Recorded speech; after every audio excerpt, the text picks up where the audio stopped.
दोस्तों खबर बताऊं उससे पहले ही आपके सामने एक बहुत इंपॉर्टेंट जानकारी रखनी है। मुझे नहीं पता मेरा ये चैनल कब तक चलेगा, कब बंद हो जाएगा, लेकिन उससे पहले ही आपको बताना चाहती हूं दोस्तों, मेरा एक और चैनल है जिसका नाम है news and more with Kumkum Binwal. Channel कुछ ऐसा दिखता है, इसमें 35,000 से ऊपर सब्सक्राइबर्स ऑलरेडी हैं और मैं चाहती हूँ कि जितना जल्दी हो सके आप मेरे इस चैनल को भी सब्सक्राइब कर लें, कि अगर इस चैनल को कल को कुछ भी हुआ तो कम से कम मैं इस दूसरे चैनल के जरिए आपके सामने आपके मुद्दे लगातार ऐसे ही उठाती रहूंगी जैसे मैं उठा रही हूँ। दोस्तों हमारे देश में जब भी कोई आतंकी हमला होता है, देश एकजुट हो जाता है। अलग अलग वैचारिक मतभेदों के बावजूद भी तमाम दल एक मुश्त सरकार के साथ खड़े हो जाते हैं, क्योंकि बात देश की होती है। लेकिन शायद ये अपने आप में पहला मामला होगा दोस्तों कि एक शहीद की पत्नी को इस लेवल पर गालियां दी जा रही हों कि बात राजनाथ सिंह, जी हाँ, रक्षा मंत्री राजनाथ सिंह तक पहुंच गई हो। शायद ये अपने आप में पहला मामला होगा कि खुद देश की महिला आयोग के अध्यक्ष को सामने आकर एक शहीद की पत्नी के आत्मसम्मान की रक्षा पर, उनके समर्थन पर बयान देना पड़ गया हो। दोस्तों पहलगाम आतंकी हमला जब हुआ था तो लेफ्टिनेंट विनय नरवाल और उनकी पत्नी की फोटो सबकी स्मृतियों में आज भी याद है। विनय नरवाल का पार्थिव शरीर वहां पर है और उनकी पत्नी वहीं पर बैठी हुई है। वो तस्वीर आज भी हम देखते हैं तो हमारे रोंगटे खड़े हो जाते हैं दोस्तों। लेकिन किसने सोचा था कि आतंकी हमला होने के 15 दिन के अंदर उस औरत को गालियां सुननी पड़ेंगी, भद्दी भद्दे कमेंट झेलने पड़ेंगे, जिस औरत ने अपने सामने अपने पति की इतनी निर्मम हत्या होते देखी, जिसकी शादी अभी हफ्ते पहले हुई थी। दोस्तों आपको सबसे पहले मैंने इस खबर के जरिए बताया था कि विनय नरवाल की पत्नी और उनका पूरा परिवार उनके जन्मदिन के दिन बाहर आया और उन्होंने कहा कि वो भी चाहते हैं कि कश्मीर में जो आतंकी हमला हुआ और जितने भी पीड़ित लोग हैं, परिवार वाले हैं, उनके साथ न्याय हो और जिन्होंने भी ये किया उनके खिलाफ एक्शन हो। लेकिन इसकी बिना पर किसी भी तरह से कश्मीरियों या फिर मुसलमानों के खिलाफ सांप्रदायिक जहर ना फैलाया जाए।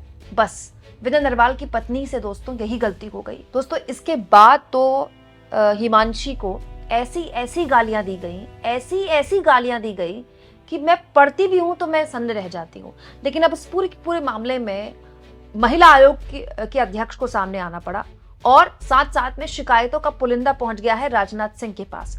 दोस्तों जब ये शिकायतें हो रही थी तो हर कोई सवाल पूछ रहा था कि महिला आयोग कहाँ है, देश का महिला आयोग खुद क्यों नहीं संज्ञान लेता है, जब पूरा का पूरा सोशल मीडिया हिमांशी को टारगेट कर रहा है सिर्फ इसीलिए कि हिमांशी ने मुसलमानों को टारगेट ना करने की बात कह दी, कश्मीरियों को टारगेट ना करने की बात कह दी। मतलब वो लोग जो एक दिन पहले तक उनकी फोटो का इस्तेमाल कर रहे थे और पूरे परिवार के साथ खड़े थे, हिमांशी के आंसुओं की बात कर रहे थे, वही लोग उनको गालियां बकने लगे। तो इस पूरे के पूरे मसले पर महिला आयोग सामने आया दोस्तों। महिला आयोग की तरफ से भी पूरा का पूरा सोशल मीडिया में बयान दिया गया है और महिला आयोग के अध्यक्ष विजया रहाटकर ने भी बाकायदा इस पूरे के पूरे मामले में बयान दिया है और कहा है, जम्मू कश्मीर के पहलगाम में हुए आतंकी हमले में देश के अनेक नागरिकों की हत्या कर दी गई। इस हमले में अन्य लोगों के साथ लेफ्टिनेंट विनय नरवाल जी से उनका धर्म पूछकर उन्हें गोली मार दी गई थी। इस आतंकी हमले से पूरा देश आहत व क्रोधित है। लेफ्टिनेंट विनय नरवाल जी की मृत्यु के पश्चात उनकी पत्नी सुश्री हिमांशी नरवाल की उनके एक बयान के संदर्भ में सोशल मीडिया पर जिस प्रकार आलोचना हो रही है वो दुर्भाग्यपूर्ण है। शायद उनकी प्रतिक्रिया आक्रोशित लोगों को ठीक नहीं लगी होगी, परंतु किसी भी प्रकार की सहमति या असहमति को सदैव शालीनता और संवैधानिक मर्यादाओं के भीतर व्यक्त किया जाना चाहिए। किसी महिला की वैचारिक अभिव्यक्ति या निजी जीवन को आधार बनाकर उसे ट्रोल करना उचित नहीं। हर एक महिला की गरिमा और सम्मान मूल्यवान है। दोस्तों कुछ ऐसा ही ट्वीट महिला आयोग द्वारा भी किया गया है, लेकिन इस पूरे के पूरे ट्वीट में मुझे एक्शन नहीं दिखाई दे रहा है। सिर्फ ट्वीट करके रस्म अदायगी यहाँ पर कर दी गई, जबकि वो जो ट्रोलर्स हैं उनके सोशल मीडिया हैंडल्स अभी भी मौजूद हैं। वो जिस तरह की भाषा बोल रहे हैं वो अभी भी मौजूद है। दोस्तों एक यूजर है राज नाम के, इन्होंने देखिए हिमांशी के लिए क्या लिखा है कि इस औरत को अपने पति की पेंशन नहीं मिलनी चाहिए, पेंशन इसके माता पिता को मिलनी चाहिए। मतलब जो लेफ्टिनेंट विनय नरवाल है उनके माता पिता को पेंशन मिलनी चाहिए। और इसका जो रिएक्शन है, मतलब हिमांशी का जो रिएक्शन है वो नॉर्मल नहीं है और उनके माता पिता ने अपना बेटा खोया है और एक बेटे का चला जाना बहुत ज़्यादा दुखदायक है।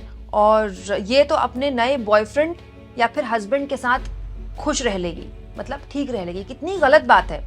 जिस औरत को उसका सुहाग उजड़े 15 दिन भी नहीं हुए हैं, उसके लिए इस तरह की बयानबाजी बोली जा रही है, इतने गंदे शब्द बोले जा रहे हैं। दोस्तों एक यूजर ने तो इतनी गलत बात बोली है, इतनी घटिया और इतनी झूठी बात बोली है हिमांशी को लेकर कि हिमांशी जब जेएनयू में थी तो ये करती थी वो करती थी, मतलब जिसका कोई आधार नहीं है वो बात बोली गई है। मतलब हिमांशी का चरित्र हनन किया जा रहा है। हिमांशी की शादी से पिछली जो पहले की फोटोज हैं उनको निकाल निकाल कर सोशल मीडिया से उनका कैरेक्टर असैसिनेशन किया जा रहा है। और तो और दोस्तों कुछ ट्वीट्स तो ऐसे भी हैं जहां पर हमारे शहीद लेफ्टिनेंट विनय नरवाल के लिए भी बहुत गलत शब्दों का इस्तेमाल किया जा रहा है कि ऐसी लड़की से इन्होंने शादी की या फिर ऐसी लड़की के आगे वरमाला के लिए झुक रहे थे। मतलब मैं आपको इतने आपत्तिजनक है ना वो ट्वीट्स कि मुझे दिखाने में भी आपत्ति है, मैं दिखा ही नहीं सकती आपको, पता नहीं इन लोगों ने लिख कैसे दिया है। शर्म आनी चाहिए ऐसे लोगों को। दोस्तों इस पूरे मसले पर तृणमूल कांग्रेस की सांसद महुआ मोइत्रा ने राजनाथ सिंह से शिकायत कर दी है। दोस्तों महुआ मोइत्रा ने राजनाथ सिंह और डिफेंस मिनिस्ट्री को टैग करते हुए लिखा है, young widow of naval office killed due to your government's incompetence and lack of security being abused and vilified by BJP India trolls. Are you watching the fun or do you plan on doing something? मतलब हमारे lieutenant, एक naval के lieutenant की पत्नी ने अपने सामने अपने पति को खो दिया, वो शहीद हो गए सिर्फ इसीलिए कि आपकी सरकार सिक्योरिटी नहीं दे पाई, आपकी सरकार सक्षम नहीं थी वहां पर लोगों को बचाने के लिए। और अब उनकी पत्नी को गालियां दी जा रही हैं। वो कौन गाली दे रहा है? देखिए महुआ मोइत्रा ने यहाँ पर बीजेपी इंडिया ट्रोल्स लिखा है कि बीजेपी के ट्रोल गाली बक रहे हैं।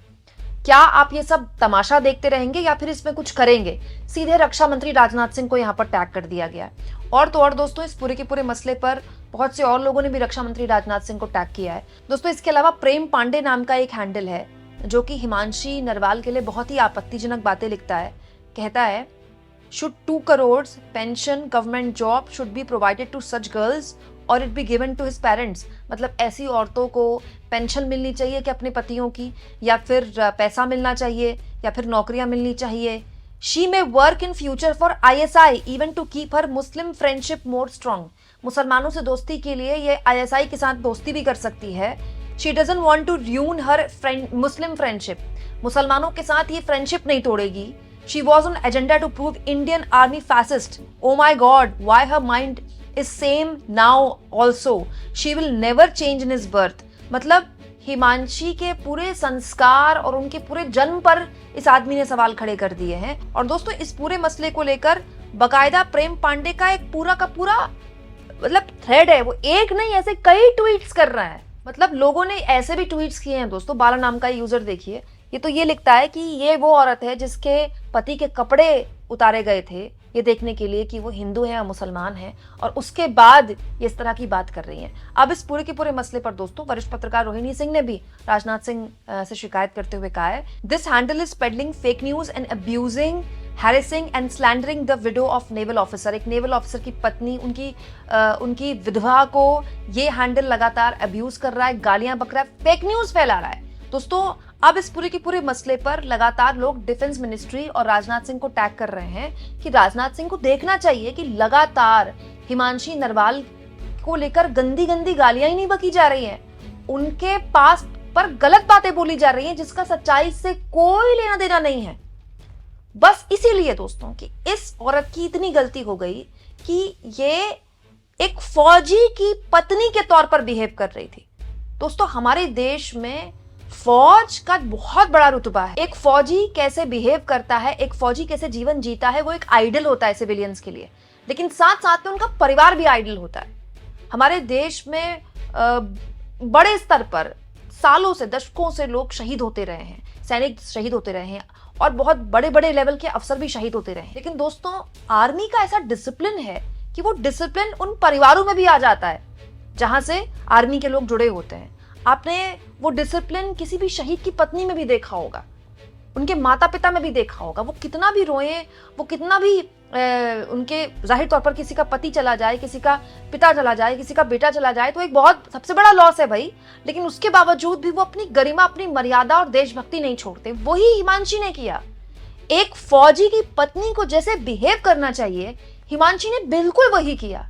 क्योंकि फौज में यही सिखाया जाता है दोस्तों। इसीलिए भारतीय फौज सबसे अनोखी है और उसकी कोई तुलना नहीं है पाकिस्तानी फौज से, क्योंकि हमारी फौज में हिंदू भी है, मुसलमान भी है, सिख भी है, ईसाई भी है।